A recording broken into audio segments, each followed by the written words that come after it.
And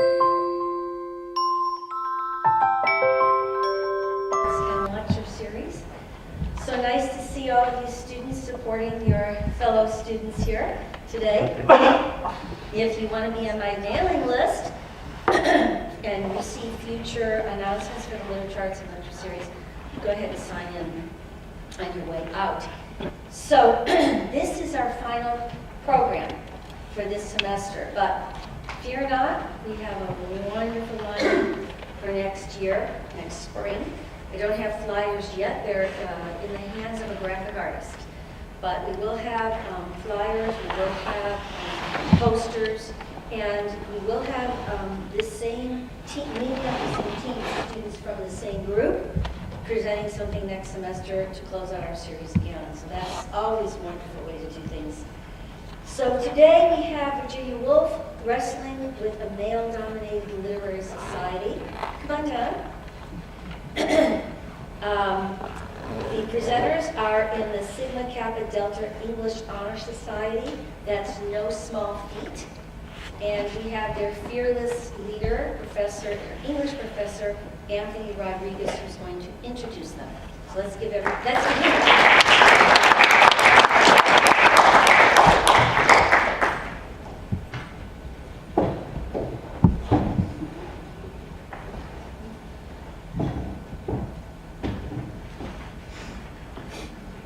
Good afternoon. I just found this. I thought I'd give it a try. It didn't work. Everything means something, right? It's always symbolic having to find a feather coming out. So let's see if I can fly.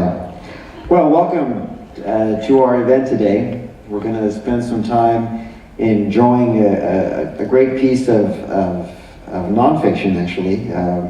A great essay by Virginia Woolf, and we're going to have time to relax, time to sit back and take a break from our busy approaching final schedule, and learn something. So that's my main charge to you. By the way, my name is Anthony Rodriguez. As Shelley was saying, I teach English here at Oxnard College. This is my first year of teaching. That's a lie. I think I'm in the 20-some years now, 22 or 23 years of teaching.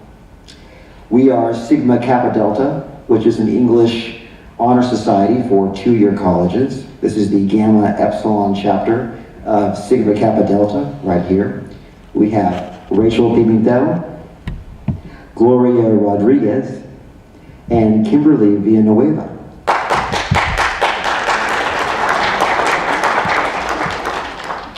It's a given that these students are talented. It's a given that they're highly intelligent, very interesting people, and they have so much to offer. What's not a given is they took the time to prepare. They've made the effort to come here to edify us, and so I think we can really appreciate that.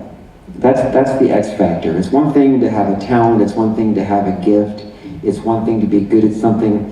It's something else to be a hard worker and to use that hard work to share with other people to improve their lives. And that's our goal today, is to help you to learn something, to walk away with a greater wisdom, with some knowledge that you can really apply to your lives. And during these times we're approaching final exams and the holidays, we're always in need of extra wisdom. We're always in need of deeper perspectives.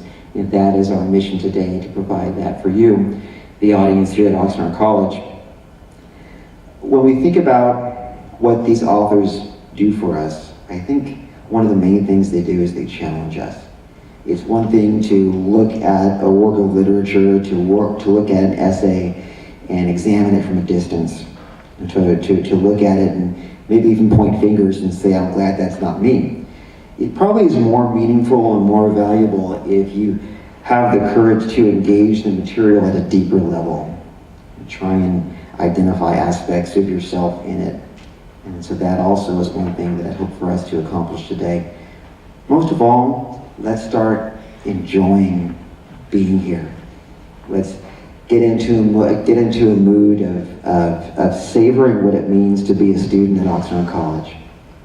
The temptation right now is to be pressured to be nervous, to have anxiety about the weeks that are approaching. We want to challenge you today to be the opposite. We want to challenge you to have more fun. Notice the breeze blowing in the trees more than usual. More importantly, when you see someone else who's stressed out and struggling and having a tough day, help them out. Encourage them. Be that person on campus that's looking to make things better, not just for yourself, for other people.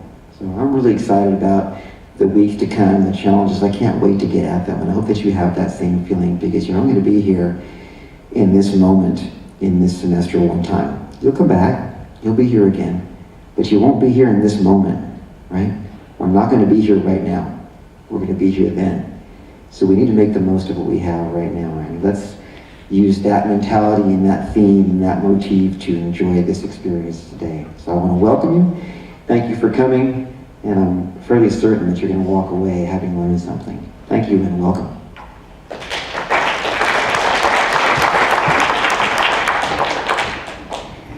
Thank you, Professor, for that wonderful introduction. So I am Kimberly Villanueva, the president of Sigma Kappa Delta. I'm vice president of Sigma Kappa Delta. And here it is. I'm Gloria, and I'm vice president of Sigma Kappa Delta. I'm Rachel Pimentel. I'm not anything in Sigma Kappa except a member of Sigma Kappa Delta. So first we're going to read the actual essay, The Death of a Moth, just so we're not analyzing something you guys haven't ever read or heard of before. So here it comes. Moths that fly by day are not properly to be called moths. They do not excite that pleasant sense of dark autumn nights and ivy blossom which the commonest yellow underwing asleep in the shadow of the curtain never fails to rouse in us. They are hybrid creatures, neither gay like butterflies nor somber like their own species. Nevertheless, the present specimen, with his narrow hay-colored wings, fringed with a tassel of the same color, seemed to be content with life. It was a pleasant morning, mid-September, mild, benignant, yet with a keener breath than that of the summer months. The plow was already scoring in the fields opposite the window, and where the share had been. The earth was pressed flat and gleamed with moisture. Such vigor came rolling in from the fields and in the down beyond that it was difficult to keep the eyes strictly turned upon the book. The rooks, too, were keeping one of their annual festivities, soaring round the treetops until it looked as a vast net with thousands of black knots in it had been cast up into the air, which, after a few moments, sank slowly down upon the trees until every twig seemed to have a knot at the end of it. Then, suddenly, a net would be thrown into the air again in a wider circle this time, with the utmost clamor and vociferation, as though to be thrown into the air and settle slowly down upon the treetops, were a tremendously exciting experience. The same energy which inspired the rooks, the plowmen, the horses, and even, it seemed, the lean bareback dows, sent the moth fluttering from side to side of his square of the window pane. One could not help watching him. One was indeed conscious of a queer feeling of pity for him.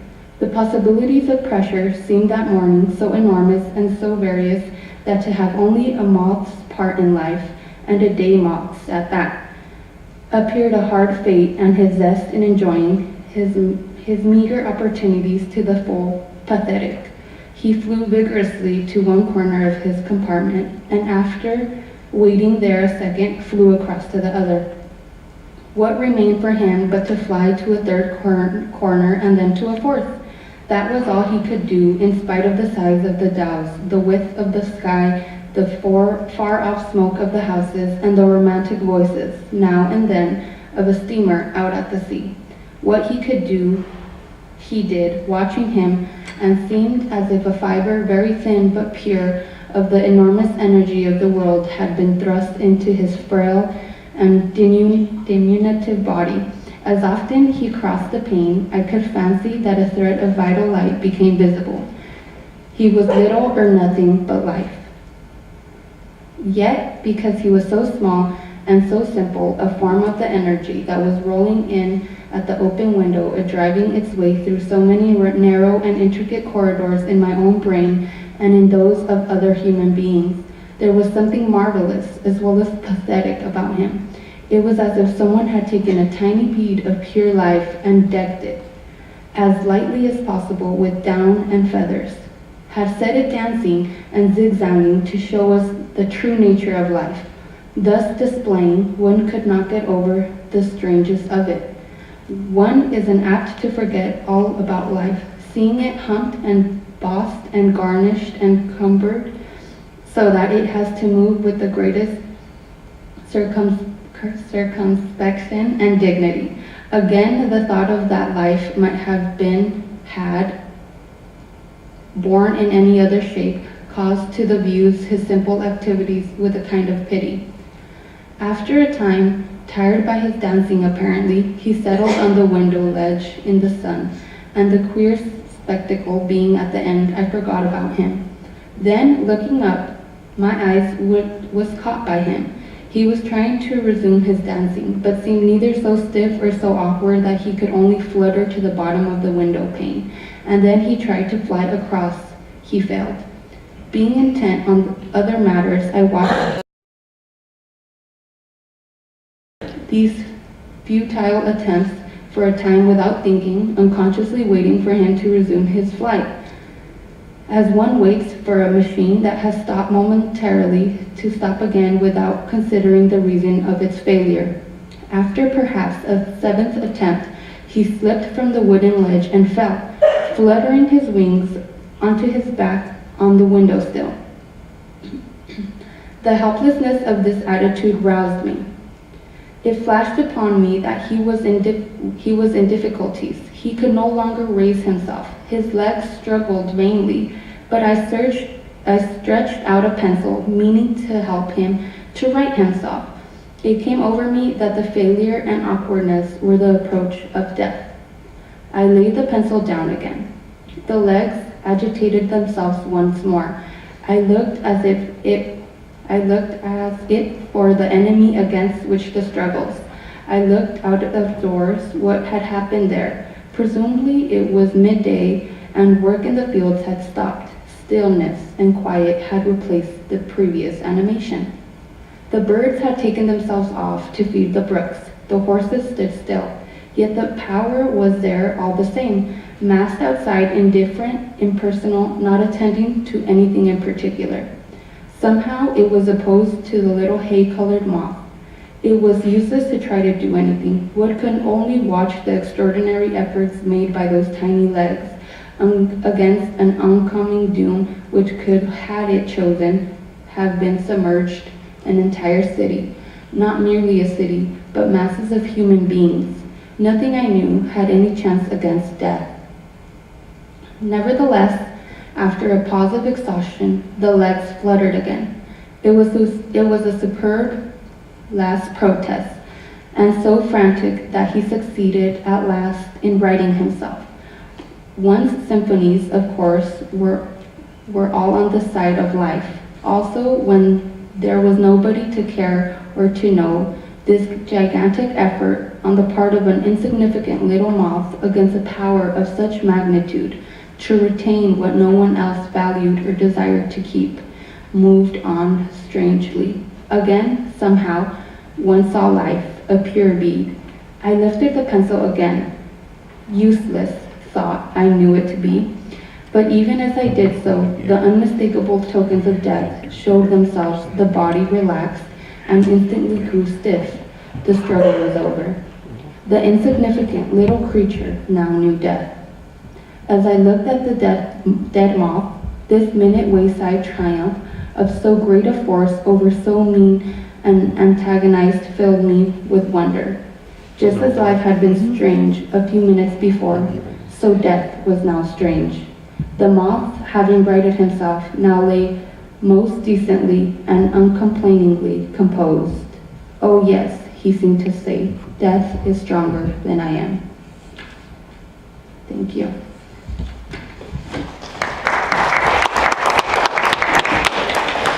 If you guys have a smartphone, I do encourage you guys to pull up the essay. You can Google it, it comes right out, and you can read it to yourself if I read through it too quickly or whatnot.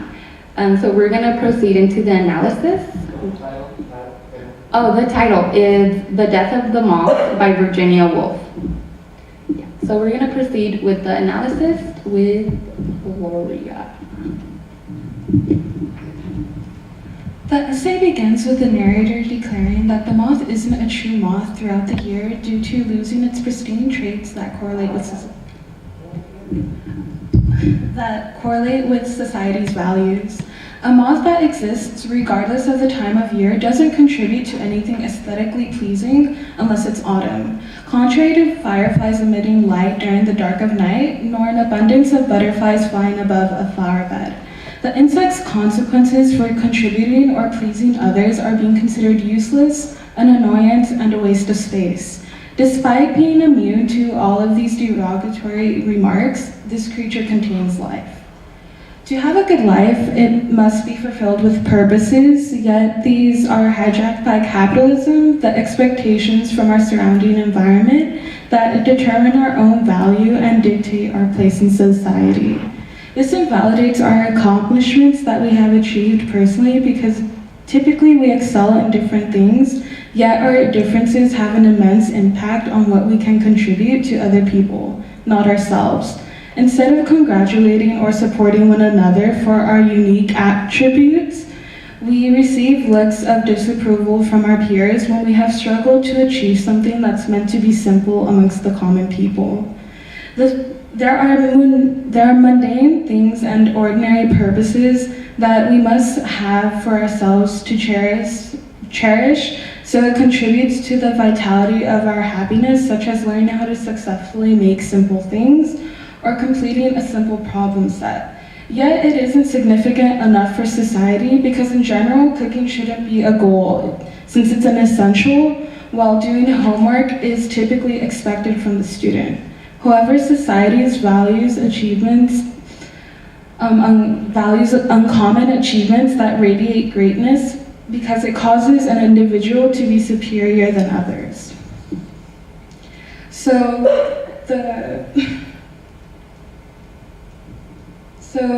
often, I guess,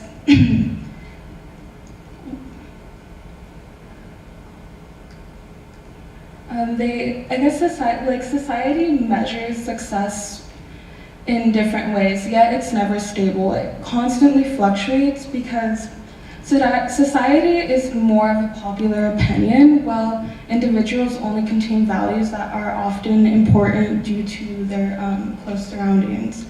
However, when they step out of bound or when they are, in another society or per se a new atmosphere, they tend to have, go into a downfall because it's definitely different. Per se, it's like a transition to a new school and different things are expected from you. So constantly doing the same thing and yet not pleasing others often contributes to our sadness or per se the lack of self-worth because we're constantly being put down by others. So often people who fall into these depressions often remove themselves from the collective of people. Yet there are consequences because it often leads to losing purpose completely and a total rejection from society.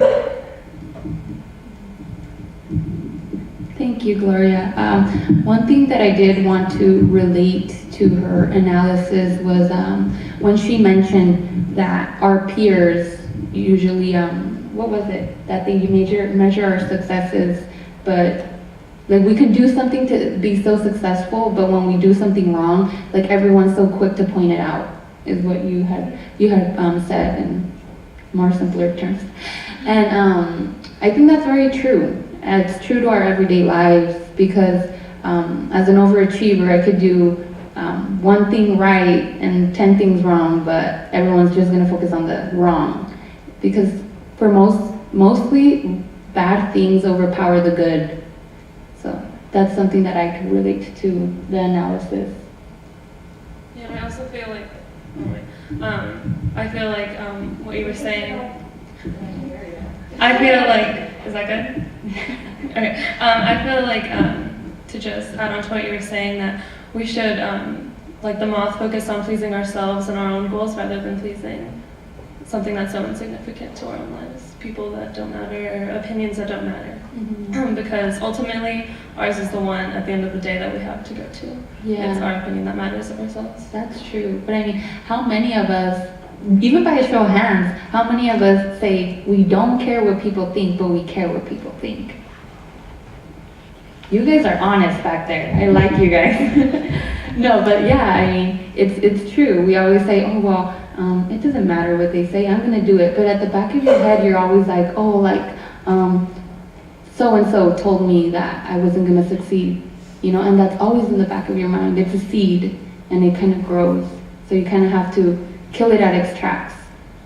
Is what It's I would kind of say. it's easier said than done kind of thing. Like, Exactly. it's easier to say you don't care than to like actually not care. Exactly. All right. We will continue the analysis. So what we're doing is reading the analysis, and each one of us will just chime in to see how we relate to it. Excuse me. Throughout the essay, The Death of the Moth, the author Virginia Woolf utilizes the assertion of tone and metaphor to emphasize the idea of fate and impending doom. Woolf establishes a hopeless and condescending tone throughout the essay that affects the reader's opinion of the moth. Quote, the possibilities of pleasure seem that morning so enormous and so various that to have only a moth's part in life, and a day moth at that, appeared a hard fate, and his zest in enjoying his meager opportunities to the full, pathetic, end quote. The speaker's patronizing and cynical attitude towards the moth accentuates its inadequacy and insignificance to the speaker's life. Although his avidity in enjoying simplistic opportunities can be perceived as sad and pathetic, his ability to be entertained and his persistent desire to continue living is arguably incredibly admirable. The moth's tenacious struggle to prevail and continue living are steadfast and unwavering. Subsequently, fate and impending doom overcome the moth, and death ultimately conquers the moth. Woolf's utilization of rhetorical vices such as metaphor accentuate the significance of the moth's role in the essay. Throughout the essay, the speaker suggests that the moth is a metaphor for life or death. Quote, again, somehow one saw life a pure bead. He seemed to say, death is stronger than I am, end quote. The moth's continuous internal struggle promotes its unabating desire to continue living. Arguably, the moth can essentially symbolize death rather than life. Ultimately, the moth succumbs to its predestined death, and the impending doom-like fate reveals itself to be true, overcoming the moth and defeating its unrelenting will to live. Woolf consequently allows the reader to conclude whether the moth was comparable to death or comparable to life, and which one is more significant to her essay.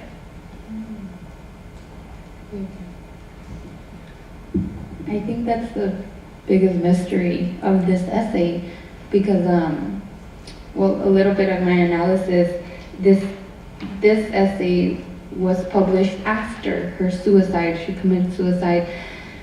So I think that's a big mystery, and why so many scholars tend to get drawn to this essay, because they don't know if it's her interpretation of life or death. So I don't know. It's a good question. Definitely. Yeah, and when I was reading it, because the first time I read it, I had like, there's a very like hopeless tone to it, but I felt like you can also like, some may read it as a hopeful tone, and it changes the whole story. Mm-hmm.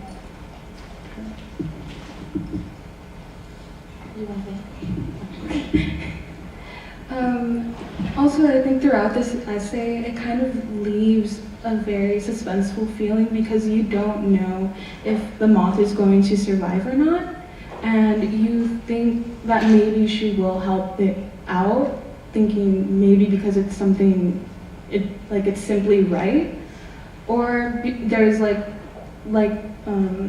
Rachel said, that it's inevitable, that like death kind of just has the final strike, given its circumstances that it's in currently. And it's funny how she realizes it all because it's just a midday in September, just like any other day.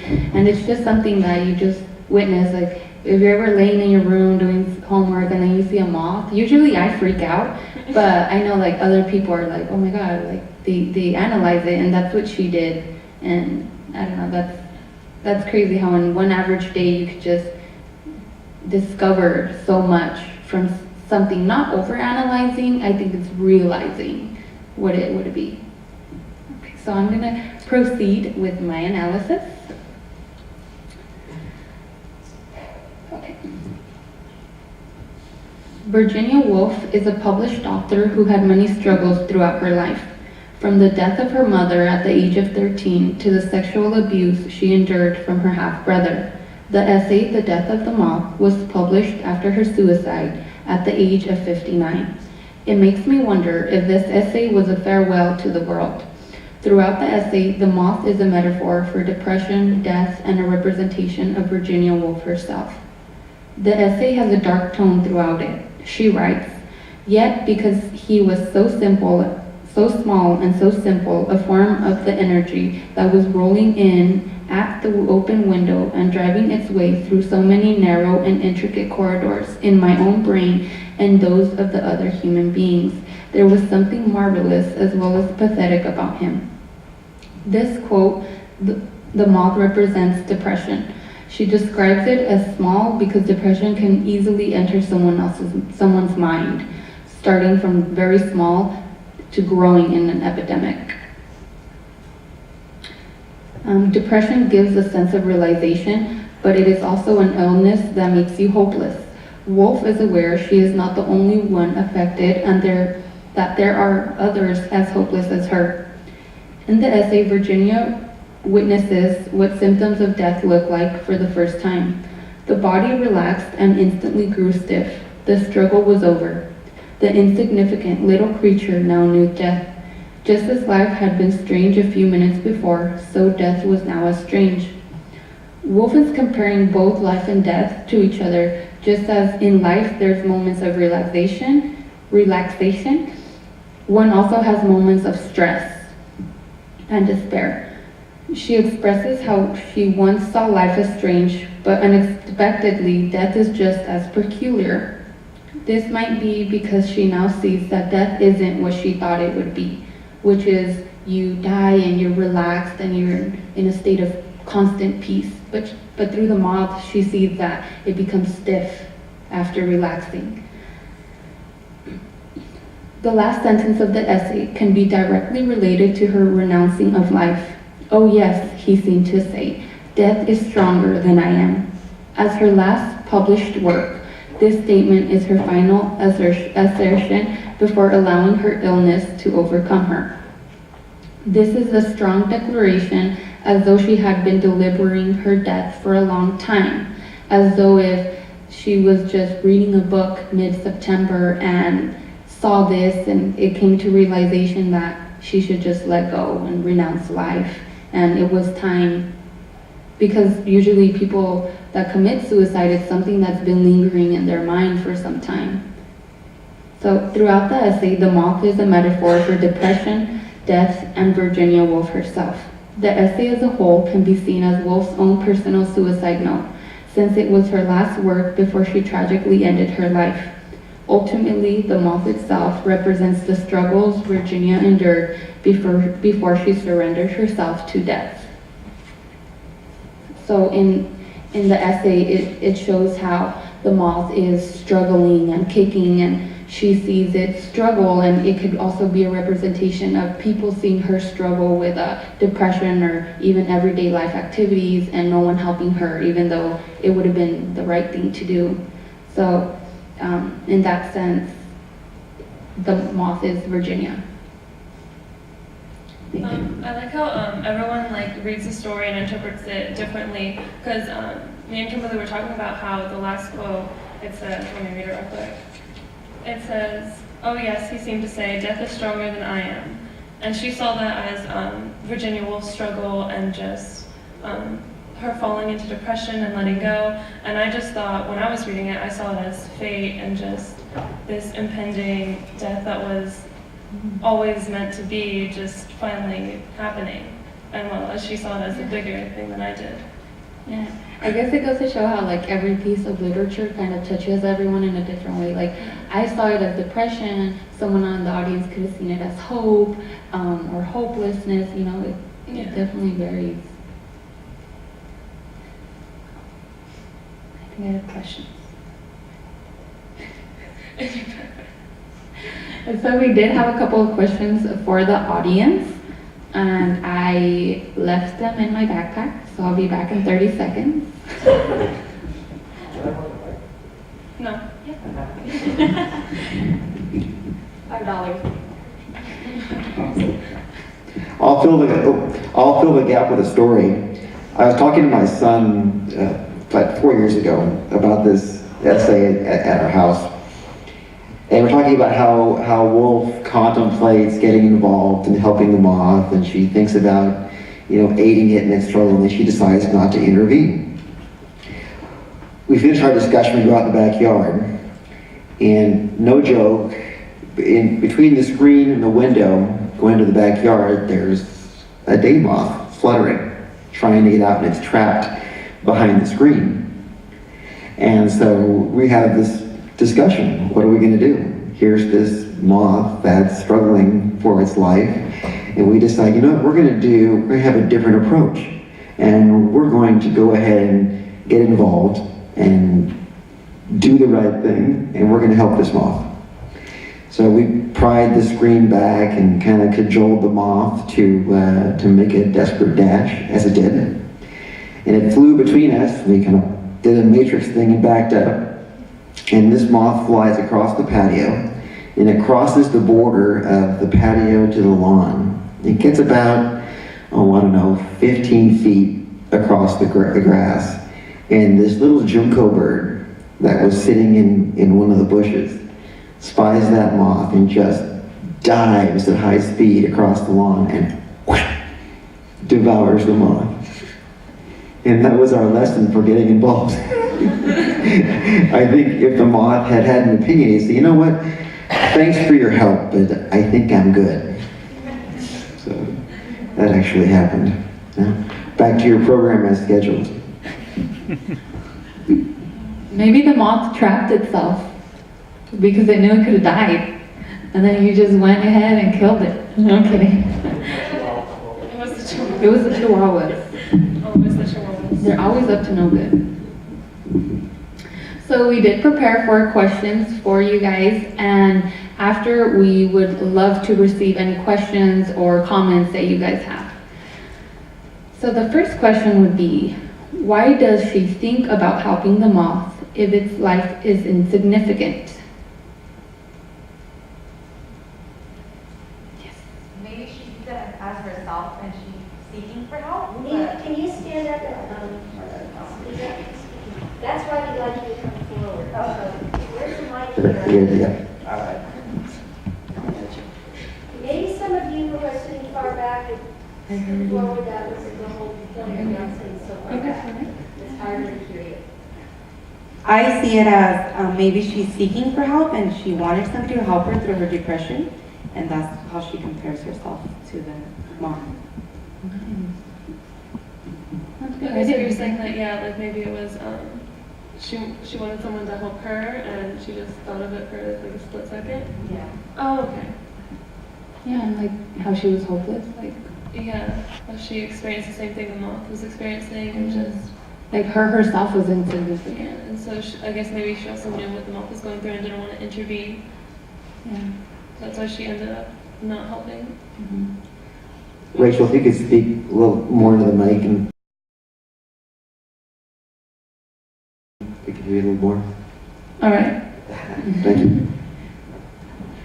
Anyone want to answer the question? Give it a go. I'm kidding. Okay. We'll just go to the second question. I'll answer it.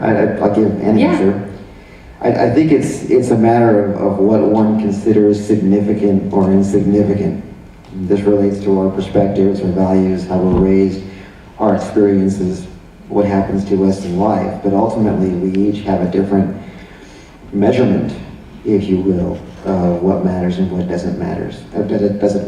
So that's a key question, is where your significance is, maybe, is where your effort will follow. But over time, those measurements change. Maybe what you once thought was really important becomes completely insignificant. And then again, there are always consequences for those evolutions. When you leave something and depart for a new area of your life and you find new significances, there are always some consequences for departing from previous value systems. But for you to think about that, what do you consider to be significant and insignificant, and how might that be changing day to day? Thank you. You're welcome.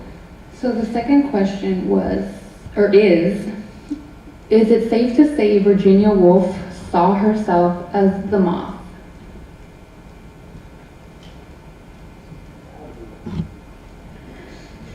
Can you elaborate on that? Not a brilliant question. Obvious. The point is certainly obvious. I happen to be a shrink. I happen to be also a feminist who used Virginia Woolf during the movement back in the 60s, along with some other women who committed suicide who were not as famous as Virginia Woolf. To understand the time she lived in during the war, why she chose to die the way she did. She was married to a British man. You give nothing about the milieu and the life that she lived, and the whole thing is about the moth. Come on, guys. Well, I mean, the moth is... It's a symbol. It's also part of evolution. If we are equivalent to a moth, we're in trouble. She brought it in for a reason. That's up to you to dig and find out. Yeah. What the identification was with the animal, the preoccupation of the time this happened in her life during the war. Her depressions were since childhood. And as a woman, there was no outlet but her brilliant writing. Do you know about the other things she wrote? Any of her other literature? I haven't read other of her literature, but I have heard of it, yes. And what about that? A Room with a View, others that were very optimistic and hopeful, which never happened in her life later. We don't live in a vacuum. We live in a country, or we live in a place, or we grow up at a time. None of that, I mean, this whole thing is about the moth. Give me a break. I would say that... That's a symbol, not that the moth is No, on I a twig. agree. I agree that her literature was a way to, as an outlet, definitely. But she does also describe the moth as he, which is why we gave that question. Is it safe to say that? Is she trying to show herself as a male figure because that's what she wanted to do, or is it because the moth is a male and she wanted it to die? I was actually going to ask if anyone wanted to counter-argue this argument. I had a different opinion on it.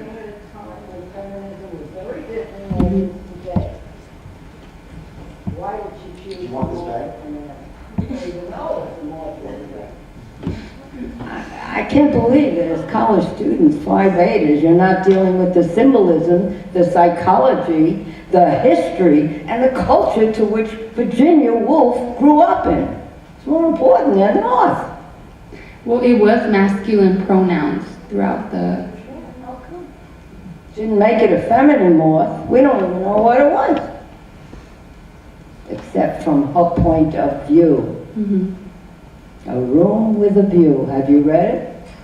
No, like I said, this was the only literature I had read. I'd heard of other ones, but... I might help her a little bit, but I wanted to say that it does, in the time that she was in, and of course being married to a British man, I'm Irish, so if I was married to a British man, I would just suffer and die, probably. But society back then, the whole outlet that she had, and she was depressed, yes, but her whole existence was whether she was a good mother to her niece and nephew, whether she had the cooking done on time, whether she served tea correctly. These are the things that were slowly killing her. And that's part of it. And I think that's what she's saying, is that you have to take into consideration Virginia Woolf. Yes, she had the writing outlet no one else did, who didn't have money. And she, even though she was in a higher position, than just middle class, she was suffering because she was a woman and she was only allowed within the confines of this as far as how she could live her life. And British society still is more confining than American society, and so she is in a British society and she's more upper class because of Bloomsbury and her relations. So it's even more confining as to what you can do as a female. I think that was part of her point. Rachel, you wanted to counter, Rachel? Oh, yeah. No, I didn't want to counter, I just wanted to agree, but do we have hands? Yeah. Yeah. I just want to say something about poor Leonard Woolf. I've read all of Virginia's letters. I was rather obsessed with her when I was at university. I'm an anthropologist, but I do have a background in mental health as well. She was living with a mental illness as well, and so was Leonard. And I don't think he was in any way a typical British man, which she says many, many times in her letters to him and in her personal diaries, in which she explores in detail with her sister, who was married to a much more typical British man. She had a very close relationship with her sister, Vanessa. And through the letters there, we see that Virginia really felt terrible about inflicting her mental illness on other people. At the time, the doctors, the shrinks of the day, told Leonard that the only hope for her was that she needed to move to the country so that she could be relieved of some of those social duties. But she hated living in the country. She wanted to be back at Bloomsbury. She wanted to be in the thick of the art scene, in the thick of literature.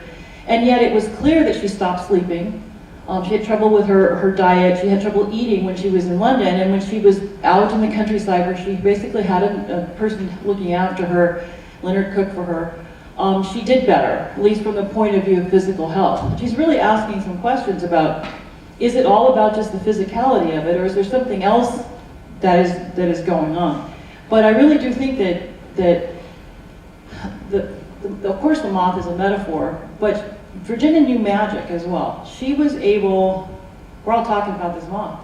Years later, 100 years later, you're talking about the moth in a literature class. I could use the same thing in a cultural anthropology class and talk about it differently. Mm-hmm. She made the moth significant, and she knew that the minute she called it insignificant, that anybody who would be reading her work would know it was significant. That's the magic of poetry. If you go to read somebody's poetry, you already know that they're going to be using techniques and so on that you didn't think of yourself. So, in fact, I'm thinking of Shelley. When I hear you read your poetry, which is very different from when I just read it on the page, right? It is all of a sudden, everything is so much more significant. So I think that Virginia knew that her life was significant, that she wasn't like the moth at all, that years later, most of us are going to be saying, what, you can't be comparing yourself to a moth, you're Virginia Woolf. And I think reading A Room with a View is a great thing for you to do next, but don't skip reading To the Lighthouse, even if you only read the first couple of chapters, because there she takes on the point of view of a little boy who has this oppressive British father, and that she certainly I think she's talking more about the men in her own family line than she is about Leonard. But I always felt when I got married, I wanted to have a marriage more like Leonard and Virginia's than like her mother and father's marriage was. So I just wanted to sort of say that maybe Leonard wasn't the problem. I mean, he did all this work to publish her work, so he was a pretty cool guy. Thank you for your input. I think we're going to move on to the next question now. If you guys want to talk about it later, we can always talk about it, get back to it. But. So the third question is the moth a metaphor for life or death, and why? And which one would be more significant to her essay? Yeah, like you had commented that by saying that the moth was insignificant, that she wasn't like the moth at all. That's a great way. I hadn't thought of it that way. So that's really good because it shows that it might have not been about her mental illness. It must have been more. You know?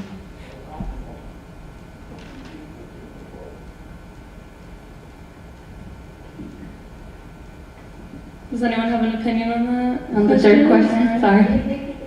The question is the moth a metaphor for life or death, and why? Or is it even a metaphor for life or death? Not from our point of view, it's from Virginia Woolf's point of view. And you don't know that unless you get a great deal of Virginia Woolf's feeling about herself as a woman, her marriage, the country she was in, the war at the time which upset her. She could not understand the war. It drove her crazy. Yeah, it's a good point. It's a good point about the war. I mean, we think about the events that we've experienced in the last 15 years, last 20 years, with various wars and what's happening right now and what that's done to our psyche. It's much more difficult for us to imagine the empire of Japan on the march in the Pacific and the Nazi war machine, the Blitzkrieg, doing the same thing in Europe and Russia. So when you heap that on top of other issues she was laboring with, it gives you a whole new, it gives you a perspective. But it's hard for us to imagine that kind of cataclysm living in the relative peace and prosperity that we have in the West in this day and time. I think it's also important to look at the moth as a purely heroic figure for one reason and one reason alone. And that's because what it has, as far as resources go, it makes the most of. And Woolf there immediately looks at us as an audience that says, are you doing the same thing? And that's so applicable to our lives at Oxford College. When you take stock or inventory of your resources, many of which we overlook, right? Are you maximizing? Are you making the most of what you have in each day? And Woolf says, you know, what the moth could do, it did. And it's such a simple statement that has a world of meaning behind it. And I love to think of that. You know, what it could do, it did. And are we doing that? What we can do, are we doing? With the vast array of potential that we have minute to minute in this beautiful community, in this beautiful college. Are we doing what we can do? That puts a whole new spin on approaching final exams and where we're going. And it's so simple. Anyone can apply it. So as we look at the moth as a hero that goes back to Achilles, right? It gives us something really fresh and I think inspiring. Thank you, Professor. No problem. So since we are a little bit short on time, we wanted to open it up to you guys. If you have any questions, comments, concerns. Yeah, hold.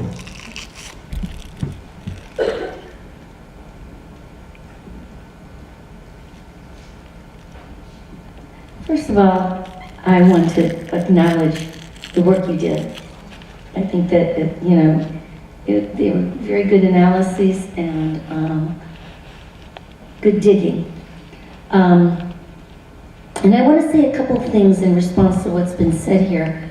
As someone who is a poet, someone who has taught poetry for many, many years, one of the things I always tell people when you're reading a poem is to not confuse the poet's biography with the literature itself. Take, for example, Sylvia Plath. Her father was not a Nazi. If you read the poem Daddy, everybody thinks her father was a Nazi. That's where symbolism comes in. And I think that your questions were good. You know, is this a symbol of life? Is this a symbol of death? Now, we can go further and say that authors frequently write their lives, even though we must refer to them, I'm going to say, with poetry as a speaker, we can't refer to something as an author. We can't say, this is Virginia Woolf's life. We can't do that. It's not fair, because, people embellish. However, there is something to be said about putting something into a context. of a period of time. And, you know, we look at work by Charlotte Perkins Gilman, we look at work by Sylvia Plath. These are women who were living in a time where they were trapped, where there really, you know, there wasn't a feminist movement. They had their writing, but they also had men who were in charge of their lives. We can look at, you know, go all the way through history. We can look at Camille Claudel, who did all the hands and feet for Rodin, and she went crazy. Why did women go crazy? First of all, or T.S. Eliot's wife. First of all, we don't know that they went crazy so much as the men who controlled their lives could label them crazy and could lock them up. Brothers, fathers, husbands. But also when I think about those kinds of lives, I think I'd go crazy too. If I were trapped in a world like that was so dominated by men. You have a great title, Wrestling with Male-Dominated Literary Society.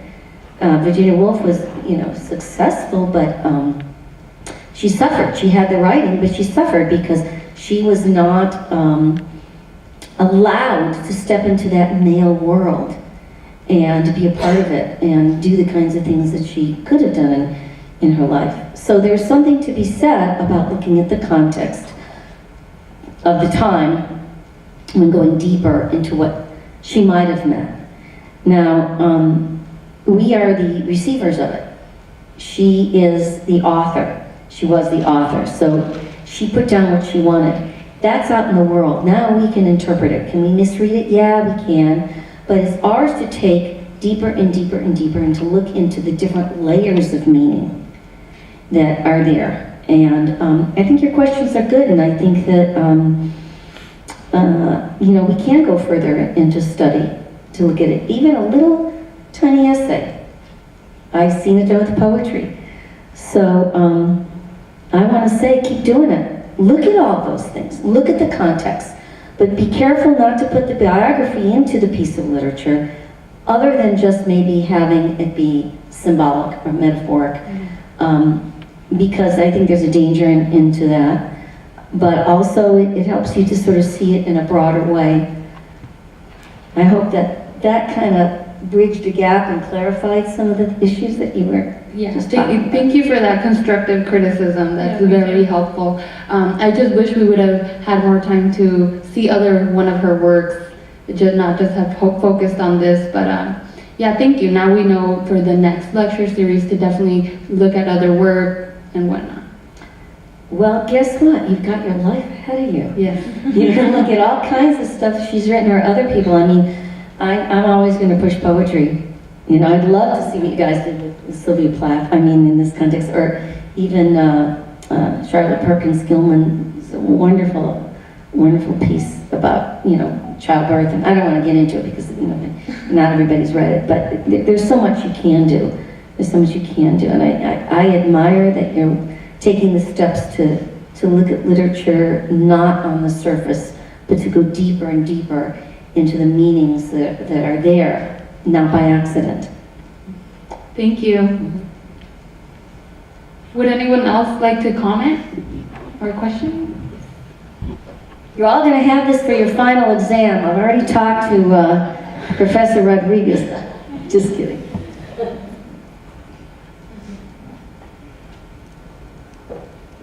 I have a question for each of you. Are all three of you English majors? No. Why not?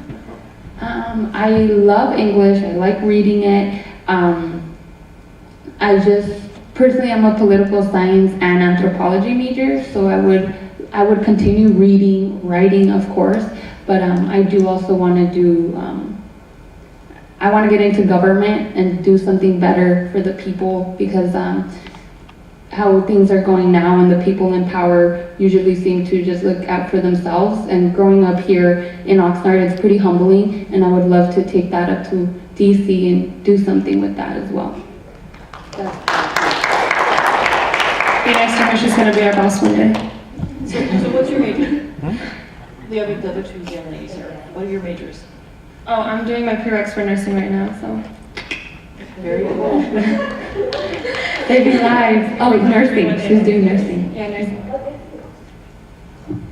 My, I guess, potential major would be computer science, because despite liking reading and, you know, a bit of writing. I think I kind of just enjoy it rather than more of like being forced to do it or being forced to read books that sometimes it's difficult to connect to under the pressure of like academia and stuff. Those are very good answers. I wanted to remind the audience that everybody here at Oxnard College is either a college freshman or sophomore. And they're heavily into their, so I'm assuming you're into this for your GE and other requirements. And I really applaud you for taking the time to delve into Virginia Woolf on such a, I'm going to say such a brief transit through college, because you're going to be going on to much more in-depth studies when you get to your upper division work. But thank you so much. I think you need to do another Virginia Woolf lecture next semester, because there's just so much there. And thank you, Anthony, for organizing this. This was wonderful. Thank you. You know, to Anna, maybe you want to say something. Oh, well, thank you for coming. As you can see, there's always a tremendous amount of energy that comes out of any discussion involving literature or great authors. And also, as always, every discussion is just a beginning. And it's a beginning that really is infinite and has no end. So let's look at this as sort of the beginning of this chapter, as we're ending our day together, as a new start for us to delve deeper and deeper into the vast knowledge of great literature and to invest ourselves in our studies. I'm so proud of these students who have taken the time from their working schedules and their other courses and their majors to get up on this stage and be so courageous to do their best to offer some kind of knowledge and some wisdom for you that you can take with you. And I'm positive that happened today. And I thank everyone in the audience who had such great questions and such great comments that provided so much intensity to this experience. It makes me very proud to be a part of Oxnard College. And every day, if you're asking me and giving me the microphone, better be careful. Every day I walk on this campus, I just feel blessed. And every day I sit in my class with these students, it's overwhelming. It's simply overwhelming how honored I am to be a part of these brilliant people who I think, aside from being so brilliant, boy, the best thing is just the strength of humility that flows through these students. I would do it for gas money if I didn't have two expensive children. So I just want to thank you and thank our students from Sigma Kappa Delta, the Gamma Epsilon chapter here at Oxnard College, and I want to wish you all a great final exam experience. That's what it is, and it's an experience. And I want to wish you all the best with your holidays and your families and your responsibilities. It's all going to work out. Two things: show up and do your best, and things will flow in your favor ultimately. Thank you again. You take care.